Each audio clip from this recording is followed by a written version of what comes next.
Hola, ¿qué tal? Sean todos bienvenidos. En esta ocasión nos encontramos en el episodio número 1 de nuestro nuevo podcast Hablemos de Construcción. Para esta ocasión tenemos como primer invitado a mi gran queridísimo amigo, el arquitecto Alexis Velázquez. ¿Qué tal, Alexis? ¿Qué tal?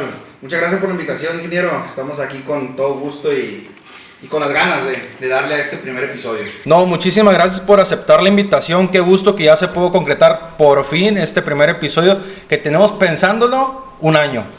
Ya por el año, si no es que ya lo pasamos, ¿no? Desde que se planeó, desde que se revisó, se visualizó hacerlo y se pudo, ¿no? Se logró. Y ya estos últimos meses ya hemos andado un poquito más fuerte y más concretos en poder arrancar por fin este nuevo episodio. El tema de este episodio, de este primer episodio, es residente de obra, el residente de obra, la residencia de obra. Ese es el tema principal del que vamos a hablar. El famoso residente de obra, del que tanto se habla. ¿Qué te parece? No cabe duda que cada quien va a hablar desde el punto de vista en lo que ellos hayan vivido. Definitivamente yo creo que es un tema muy extenso y opiniones puede haber bastantes, de diferentes perspectivas. El ámbito, todo lo que se desarrolla un residente de obra, es diferente el campo. Entonces hay muchas actividades que hacer y esperamos que podamos abordar esos temas. Tenemos constantemente en las reuniones que tenemos con nuestros gerentes la misma pregunta, como que es la de cajón. Si nos ven, ellos van a saber. Para ustedes, ¿qué es un residente de obra? Para ti, Alexis, ¿qué es un residente de obra? Un residente de obra, bueno, sin duda es un concepto que abarca muchísimas áreas, ¿no? Principalmente para mí son 3 palabras. Es supervisión, calidad y ejecución. Todo se lleva de la mano para poder realizar un trabajo, un concepto o vaya una actividad. No cabe duda que no puede estar una lejos de la otra, pues. O sea, si tiene la supervisión muy bien, pero la calidad que estás entregando, mano, es del now, pues ¿cómo, no? No, yo creo que son unas actividades, es algo, siempre viene junto con pegado. ¿Por qué? Porque hay que supervisar el trabajo que se está haciendo, se está ejecutando y tienes que tener la calidad que mínimamente esa actividad requiere, desde un aplanado hasta la colocación de un piso, un acabado, diferentes actividades, instalaciones. Yo creo que todo tiene su calidad y tiene su ejecución en base al criterio y en base siempre pegado a un plano. Tenemos, por ejemplo, compañeros que manejan una supervisión a la que nosotros, o la que me gusta llamarle una supervisión efectiva, ¿no? ¿Tú cómo ves este tema donde muchos residentes piensan que por estar muchas horas en la obra es que son buenos residentes? Es que yo tengo 10 horas en la obra, es que yo me aviento 12 horas en la obra, es que yo hago 14, 16 horas en la obra. Sí, pero mira el cochinero que traes. Lo que sucede aquí, yo creo que este tema es muy extenso, ¿no? El estar mucho tiempo en un sitio, a veces el ojo te engaña. Tú puedes percibir que una línea es recta porque ya estás impuesto a verla de esa manera y llega un ojo fresco y mira que no es así. Entonces el hecho de que tú tengas 10, 12, 15 horas en la obra no quiere decir que porque tú estés ahí los trabajos se están haciendo 100% bien. Entonces yo creo que una supervisión efectiva es el tener en claro las actividades que se van a ejecutar y cómo se van a ejecutar. Entonces yo considero que no por tener más tiempo quiere decir que las cosas van a ser mejor. Simple y sencillamente hay que saber hacerlo y buscar que tu trabajo sea más ameno para ti. Se vuelven como unos espectadores un espectador más de la obra, ¿no? Sí, es correcto. Yo creo que para eso está el equipo, ¿no? Hay que tener un muy buen equipo para poder desarrollarte y poder tener el tiempo de hacer todas las demás actividades que sabemos que no son una ni dos. ¿Te acuerdas de tu primera obra? ¿Tu primer día como residente? Mi primer día como residente, sí, cómo no. El precio de la novatada, ¿no? Yo creo que fue algo frustrante, ¿no? El desconocer todo. Hablando particularmente en nuestro caso, los procesos que tenemos que llevar, el desconocerlos, el no haber tenido probablemente una capacitación. Tú eres el nuevo residente, esta es tu obra, ejecútala. Y no saber cómo, pero sí preguntar, sí el tener que indagar.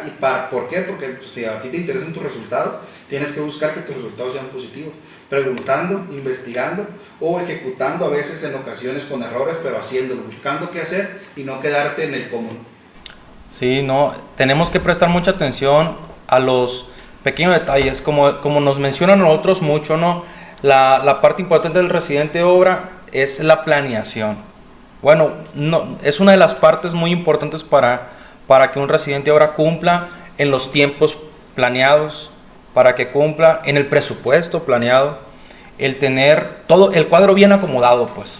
Es que yo creo que todos los conceptos que se llevan a cabo en una construcción, todo se define en planeación. Desde que se está haciendo un programa de obra, es para... Consideras tiempos, materiales y sin duda el espacio, ¿no? Tener... de inicio, el programa de obra indica que tú tienes el tramo siempre que lo necesites, y ese es donde entramos nosotros. Ey. El buscar que cuando tú vayas a entrar con una actividad, tener todo lo que requieres para poder ejecutarlo. Como comentábamos anteriormente, por ahí en una plática que tuvimos personal, revisamos que el poder ejecutar una actividad no es simplemente decir que la voy a hacer, sino que son cinco elementos, o si lo vemos como un diagrama, son 5 pasos precisos que sin duda te van a ayudar bastante para poder llevar a cabo la ejecución de una actividad. Principalmente tenemos que tener el plano que nos indique la actividad que vamos a realizar, todas las especificaciones requeridas. Después de esto, nosotros necesitamos revisar que no necesitemos un permiso para poder ejecutar una actividad con municipio o ante cualquier dependencia. Entonces, posteriormente a esto, tenemos que darnos a la tarea de tener los materiales, tener la cuantificación correcta de estos materiales y que sea el material indicado para poder ejecutar la actividad. El cuarto sería tener el tramo totalmente listo para poder arrancar esta. Y por último, pero no menos importante, tener la mano de obra efectiva para poder llevar a cabo. Porque si tú tienes la mano de obra, pero no tienes ninguno de los otros 4 puntos, no puedes hacer nada. Al contrario, yo creo que te va a causar más conflicto tener la gente parada, que no esté ejecutando. Te puede causar el atraso en la obra, pudiendo revisar esos 5 conceptos que son muy básicos y que nos ayudan bastante. Parecen muy sencillos, así si lo platicamos así nomás y lo vemos, oye, estos 5 puntos, parece un tema de A, B y C y no pasa nada, ¿no? Sí, es correcto. Pero a la hora de que estás en la obra y que estás en tu planeación de esta semana, los 15 días o 21 días, cada quien se maneja diferente, o del mes, de 2 meses, traes el programa de obra, pero lo achicas o lo describes un poquito más a la semana, a la quincena, como te acostumbres. Y quieres hacer, no sé, el bastidor fulanito de tal para avanzarlo. Herrero, hazlo. Sí, pero no llego a los PTRs. Lo que pasa es que es correcto, se dice fácil, ¿no? Sí, 5 actividades, nada más hay que verlo, 5 puntos para poder concretar una actividad. Pero no nada más son esos 5 puntos a una sola. Para poder ejecutar algo necesitas a lo mejor tener en cuenta que vas a hacer 20 actividades al mismo tiempo, ¿no? O a la vez. Entonces tienes que aplicar esos 5 puntos en todas las actividades. Si en tu programa de obra son 80 puntos, hay que revisar todos esos puntos, hay que visualizar todo en una proyección de 1 a 2 semanas, incluso si puedes hacerlo a 3 y te da el tiempo, adelante, porque tú garantizando tener todo lo que requieres para poder ejecutar el trabajo, se van a dar las actividades en el proceso y en la planeación que tú tienes sin problema, pero hay que saber acomodar a todo el personal para poder que lo logre. Claro que sí, es uno de los temas cruciales, y esos 5 puntos que dijiste, para mí se me hacen oro molido, o sea, son, por así decirlo, el ABC del residente de obra, pues, qué es lo que no le tiene qué es lo que de plano no le tiene que faltar. Y eso es para ejecutar una actividad, ¿no? Hablando de ejecutar en obra. Ahora, hablando de otros conceptos de otras áreas, debe de haber modelos similares, siempre y cuando englobes todo lo que se requiere para poder ejecutar. No sé, ¿qué opinas tú de estos 5 puntos? ¿Los has aplicado en tus obras? La verdad es que sí, yo a lo mejor no manejaba particularmente los 5, ya daba por hecho el plano, ya daba por hecho el que normalmente arrancamos nosotros con un proyecto establecido. Si bien tenemos de repente solicitudes de cambio y todo esto, cosas que en los planos no están, y en la obra en sitio si están una viga, una trave, una columna, ciertas dimensiones, que pasa una tubería, que se juntan instalaciones eléctricas, conductos y no caben en el plafón. Todas estas solicitudes de cambio damos por hecho que normalmente van a pasar, ¿no? Pero yo sí manejaba la parte de tramo, material y la mano de obra. Sí, es que los vicios ocultos en ejecución de cualquier obra va a estar. Desde que tú inicias con un proyecto, si es un proyecto nuevo, no sabes si tu mecánica de suelo te miente. Ah, desde ahí. Y no sabes si te están dando una mecánica totalmente incorrecta o algún dato que no lo hayan tomado, si no hicieron bien los ajustes, los levantamientos adecuados, todo ese tipo de errores que se hacen a la obra, interior a la obra, tenés el problema al momento de ejecutar. Sí, en remodelaciones, ¿cómo pasa, no? Sí, En remodelaciones, ¿cómo pasa? sí, sin duda, yo creo que los vicios ocultos son constantes y no te vas a topar solamente con uno. Hay que estar a 80% planeado a lo que tú piensas hacer y hay que tener un 20% de reacción. O sea, 80% esto quiero hacer, no pude, ahí es donde entra cómo lo hago, en el instante. Hay que improvisar, hay que revisar. Hay que ser preventivos, pero también reactivos. Sí, claro. Arqui, ya te ha tocado estar en remodelaciones. Sí. ¿Cómo es tener una obra trabajando, operando 24 horas? Que te marquen a las 3 de la mañana. Arqui, se rompió esto, nos quedamos sin luz. ¿Qué hacemos? Porque a veces la gente, incluso nuestro equipo, nuestros auxiliares, a veces son egresados, a veces no tienen tanta experiencia, a veces tienen duda a la hora de tomar una decisión fuerte. Y es normal, ¿no? Que nos consulten como como al final de cuentas nosotros somos los responsables. Si algo sucede, es nuestra bronca.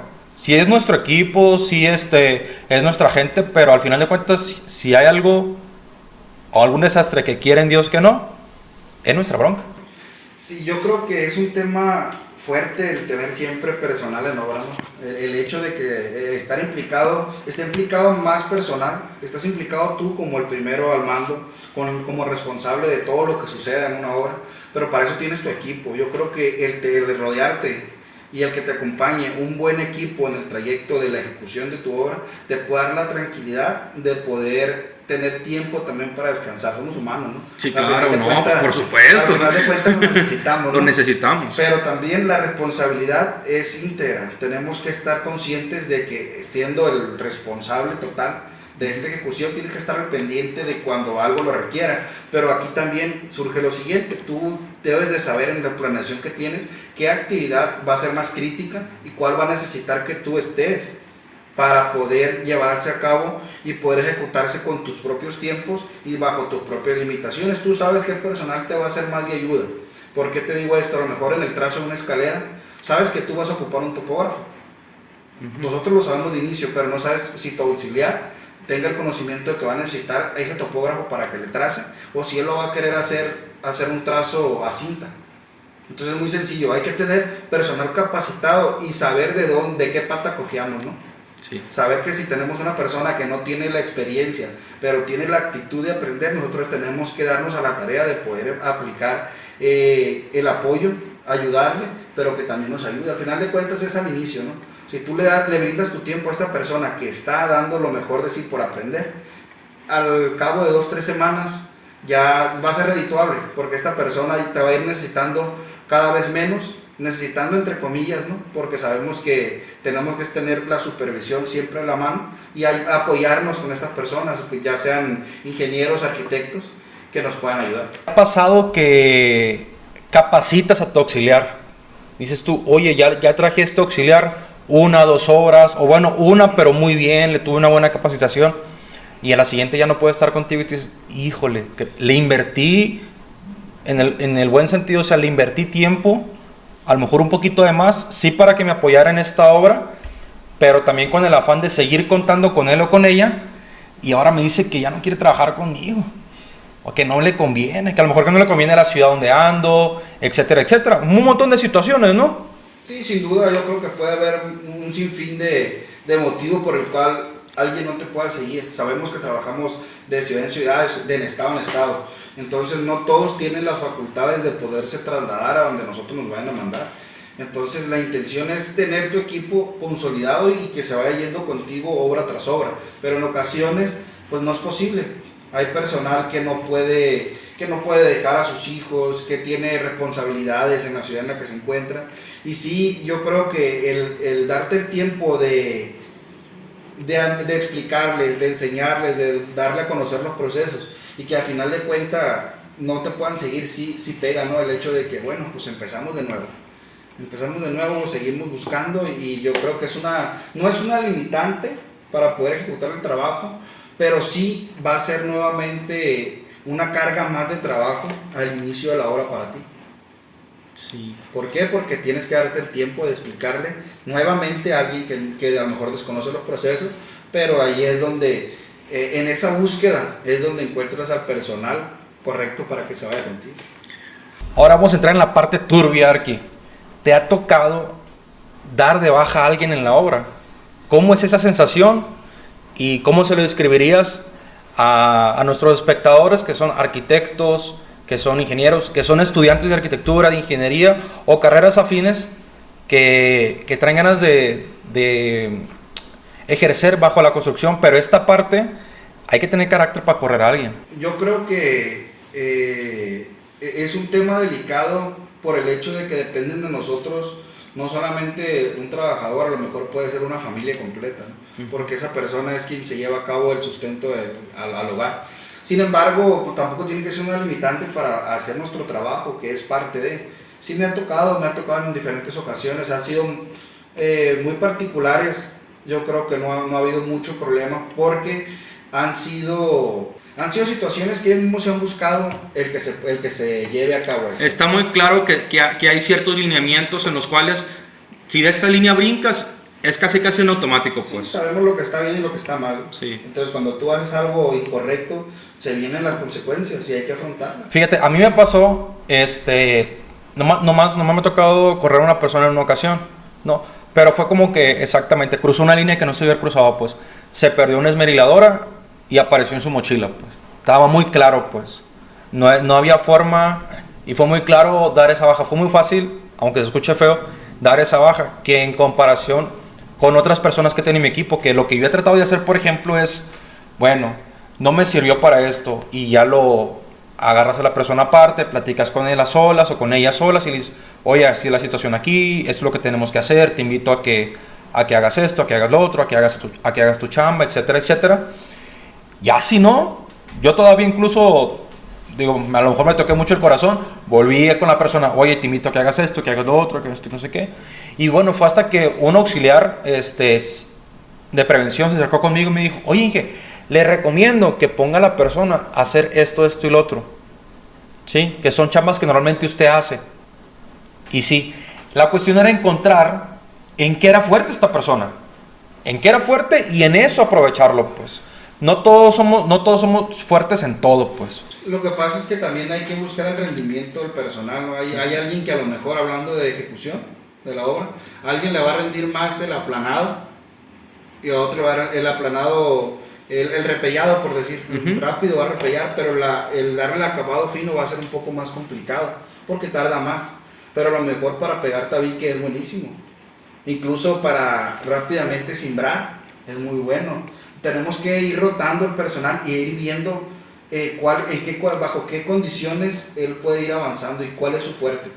En el título personal, si a mí alguien me dice, yo soy bueno para todo, para mí son las peores personas, ¿no?, para trabajar, con el respeto de todos, pero sí hay que tener claro en qué es lo que nos rinde y eso nos va a dar más credibilidad. Sabe hacer de todo, Sí. es así, pero que sea bueno en todo. Sí, está muy complicado. Definitivamente yo creo que hay que ser muy sinceros y te gana credibilidad desde un momento, desde el inicio, comentar que esto es lo que me rinde.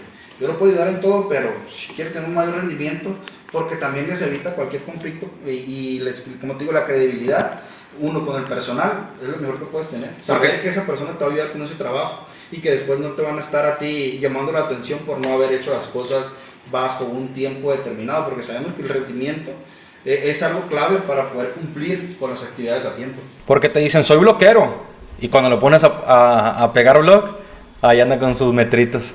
Sí, y los compañeros que están a un lado, que sí son bloqueros, y de repente la propia gente incluso se arrima con uno, se acerca con uno.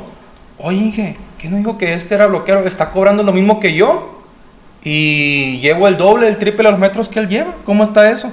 La propia gente incluso, bueno, a mí me tocó que se acerque con uno y que está inconforme vaya con la situación. Sí, yo creo, como te digo, ahí es donde entramos nosotros con la supervisión. Tenemos que detectar oportunamente ese tipo de detalles para evitar tener un conflicto, porque si tú te vas a las 7 de la mañana, vas y revisas, das indicaciones, Tú piensas que a las 2 de la tarde, 1 de la tarde que vuelvas, vas a tener ya un tramo ejecutado, cuando claramente no va a ser así porque no te van a dar el rendimiento, a lo mejor, pero esa persona que no se está pegando bien el blog, te pule más metros, o te dan en el acabado más metros que cualquier otro. Entonces ahí es como tener esa posibilidad de ir rotando el personal, ir revisando e ir supervisando y también identificando quién es más bueno en otras actividades que otro, porque los hay, ¿no? Hasta en mismos residentes hay quienes sirven más en planear que más en ejecutar. Entonces son detallitos que yo creo que todo personal podemos ir dándole la oportunidad de ir rotándolos e ir revisando. Es correcto. Hay una de las cosas que muy pocos platican y es porque a muchos no les gusta platicarlo, pero es una realidad como residente de obra. En nuestro caso particular, ¿no? Que nosotros no estamos trabajando en nuestra ciudad natal, siempre estamos trabajando fuera. A 15 horas de distancia, 16 horas de distancia, un vuelo de distancia, 18 horas, 20, yo me aventé 20 horas. 20 horas hice este fin de semana. Sí, en autobús. Entonces, el estar lejos de la familia, ¿cómo lo vives? ¿Cuánto tiempo te acostumbras? ¿Cómo lo aprendes a manejar? El estar lejos de los padres, de los abuelos, de los hermanos, de la pareja, de los hijos, etcétera. Pues es un tema bien complicado, la verdad, porque uno no está acostumbrado, al menos en el caso particular, yo no estaba acostumbrado a estar lejos de mi familia. Entonces, de un inicio, el tener ese apego y de la nada salir y estar a horas, muchas horas de distancia y muchos kilómetros, ya es cuando te cae el 20, cuando empiezas a pensar, empiezas a reflexionar, y no creo que haya alguien que se acostumbre. No, realmente, para mí yo no me acostumbro, simplemente aprendes a estar viviendo y en esa nueva modalidad, porque tu trabajo te lo exige, quieres crecer como persona, tienes muchas cosas y muchas metas por cumplir y no lo vas a hacer estando en tu zona de confort. Hay que buscar, hay que salir, hay que crecer y no hay que limitarse a un espacio o a un cierto número de personas. Y en el caso de la familia, teniendo el apoyo de ellos o no, en ciertas ocasiones, yo creo que tú tienes que tener claro qué es lo que quieres.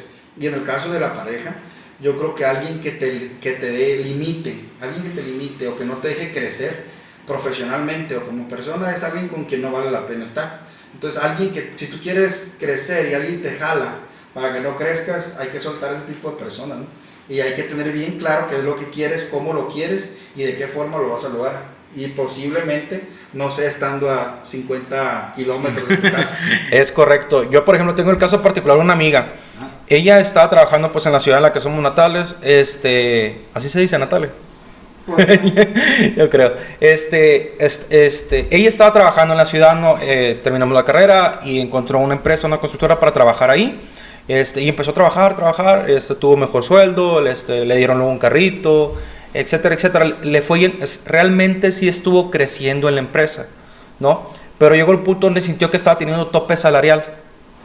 Esta constructora se dedica a construcción de casas residenciales, ¿no? Entonces, le cae una oportunidad de construir hoteles en Nayarit. Entonces me habla y me dice, oye, ¿qué onda? ¿Cómo la ves? Le digo, primera, te están ofreciendo un poquito más de sueldo.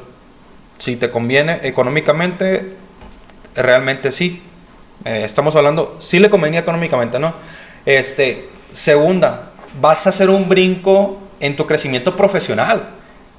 Voltea a ver eso. O sea, estás haciendo casas y no, para nada estoy demeritando el hacer casas, sino que vas a dar un brinco de lo que es construir casas, es ser la residente de obra, a ser la residente de obra de un hotel. Créeme, te va a servir, anímate, échale ganas, anímate, fue lo que yo traté de comunicarle y le dio para adelante y ahorita está trabajando y ya se trabajó un amigo también a trabajar ahí con ella y les está yendo súper bien. O sea, yo veo los avances de obra que ellos están teniendo y les va súper bien y platico con ellos y se siente muy bien con lo que están ejecutando de obra. Es decir, están teniendo un crecimiento y también tuvieron el apoyo ahí de sus respectivas parejas, que es muy importante. Sí, yo creo que el tener ese tipo de oportunidades es un trampolín. Sabemos y la vivienda es algo que todos debemos ejecutar para poder aprender y absorber lo que corresponde y lo que conlleva el poder ejecutarlo. Pero el tener otro tipo de actividades, otro tipo de construcciones especiales, oficinas, estaciones, edificios, es un sinfín de cosas más allá de una casa. son instalaciones, son acabados especiales, son instalaciones especiales, en ocasiones hasta sistemas. Entonces yo creo que el tener ese brinco o ese trampolín o ese crecimiento laboral y profesional es lo mejor que puedo hacer. Al final de cuentas, pues estamos creciendo, ¿no? Estamos aprendiendo, estamos revisando, estamos llevando a cabo una actividad que no cualquiera lo hace, ¿no? Y no cualquiera aguanta el poder llevar este tipo de vida, ¿no? El estar fuera, el estar teniendo una presión constante. Pero yo creo que si te gusta, aquí debe de ser, aquí es. No, este trabajo no es para alguien que no le gusta, porque no estás cumpliendo una jornada de 6, 7, 8 horas. No, yo creo que no está bastante claro eso, ¿no? Está bastante claro. Que también hay que darnos también el comentario que no porque tengas que tener la responsabilidad al máximo no quiere decir que no puedas un día trabajar mediodía y tener que hacer algunas vueltas o algo personal. Se puede, te puedes dar el tiempo, pero de eso depende tu planeación. Sí, claro. Arqui, ¿cuánto tiempo tienes que saliste de la carrera? Tengo 4 años. 4 años. ¿Qué le dirías al Alexis del semestre 1? Al Alexis del semestre 1 yo le diría que ejecutara y hiciera todo tal cual. Lo único que cambiaría tal vez sería el poner la atención y el tener siempre las relaciones, las amistades, el cuidar todo ese tipo de comportamiento con las demás personas. Es muy importante al final de cuentas, ¿no? Es mejor tener amigos al momento de salir a limitarte a cierto círculo, a tu propio círculo. Una cosa son las amistades y otra cosa son las relaciones. Y creo que el hacer todo, yo lo haría totalmente igual. Nada más cuidaría el ponernos atención a ese tipo de cosas. Y también la escuela es importante, pero lo verdaderamente bueno está terminando. La escuela de la vida. La escuela del trabajo. Sí, la escuela del trabajo. Estar en la obra, uno crece una barbaridad. Una barbaridad. Definitivamente. Yo, por ejemplo, estando como en, ¿qué te gusta? Como en séptimo semestre más o menos, logré que me dieran trabajo en una constructora. Yo salía de la uni a la 1 de la tarde, me quedaba enfrente, era lo bueno. Era vivienda residencial. De la uni salía a la 1 y para la 1:20 ya estaba, una y media más tardar, ya estaba en la obra. Y le daba.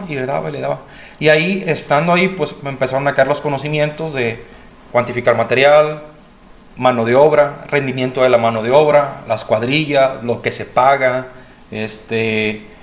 programarte con el material para la actividad que vas a ejecutar, etcétera, etcétera. Entonces, quieras o no, sí el aula te da lo básico, pero estar en la obra te nutre definitivamente muchísimo más. Sí, yo creo que hay conceptos básicos que debes de tener en la escuela, como por ejemplo el cuantificar materiales. A lo mejor si aprendes en la escuela a cuantificar materiales, siempre se va a necesitar, pero ya el tema de un presupuesto es muy variante porque el material va a ser el mismo, pero hay que consultar el estado de precios. Actual. Porque no siempre van a ser los mismos y te aseguro que muy pocas veces van a bajar. No recuerdo no recuerdo alguna bajada de algún precio, sinceramente. Por eso hay que estar bien alerta en todo ese tipo de detalles. Aprendes mucho, pero también hay mucho conocimiento en ejecución. ¿Qué le recomendarías a los chavos que quieren estudiar arquitectura? Aquellos que nos están escuchando, que nos están viendo, ¿qué le recomendarías a todos aquellos? Bueno, desde mi perspectiva, la carrera de construcción, en definitiva, sea ingeniería o sea arquitectura, es la mejor. ¿Por qué? Porque pues, mi gusto es la construcción. Entonces yo les recomiendo que se enfoquen en lograr aprender lo máximo que puedan en la escuela, y si ahorita ya están estudiando, busquen un lugar donde puedan desenvolverse, donde se puedan desempeñar con el puesto que tienen o algo similar. Como anteriormente lo platicábamos, si entras a un despacho como proyectista, está perfecto, vas a aprender cómo proyectar correctamente. Si entras a una constructora, vas a ver cómo se ejecuta, qué es lo que tienes que llevar a cabo, los procesos de llevar a cabo una construcción, hasta un sinfín de actividades, ¿no? Desde el trazo en urbanismo, estuvimos revisando también temas ahí desde alguien que trabaja en un vivero que empieza a conocer las plantas, ¿no? Y es algo que al final de cuentas el verde es vida. En una obra, el llevar a cabo una vegetación correcta, creo que es lo que le da el plus a cualquier construcción. Sí, el estar en un taller de soldadura.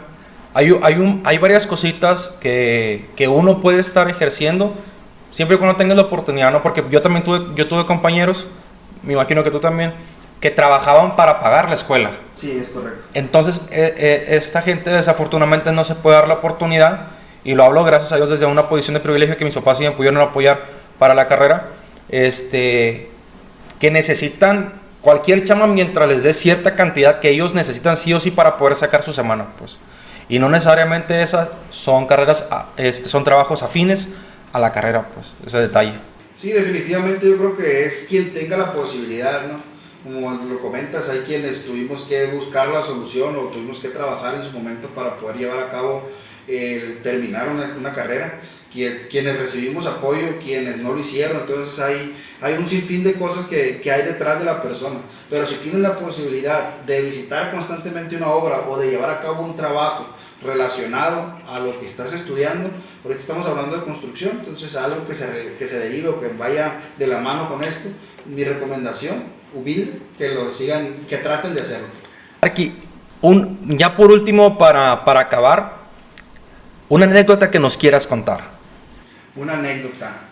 Bueno, yo creo que definitivamente hay bastantes, ¿no?, en este trabajo, pero una que en alguna ocasión lo revisamos, lo platicábamos, el hecho de tener el tacto correcto con las personas, ¿no? Al final de cuentas, uno podría decir, no, está rindiendo muy poco, pero hay muchas cosas que definitivamente no sabemos de ellos, no sabemos si está a lo mejor enfermo de algo, tiene algún problema, pero el tener el acercamiento, el poder hablar con ellos de la mejor postura, el hablar correctamente, te da la posibilidad de tener un mayor ¿cómo te lo puedo explicar?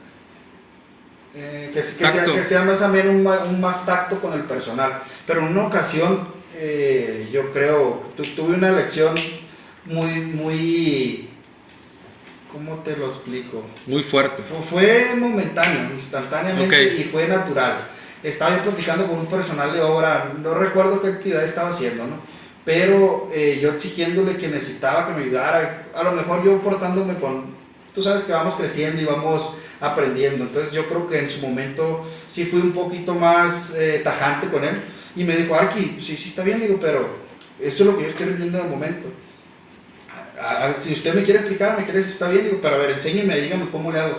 Entonces ahí es donde entra uno y le dice, ay, cabrón, tú está bien, estás supervisando, estás revisando, pero hay que tener también la humildad de reconocer cuando no te estás dirigiendo correctamente con las personas.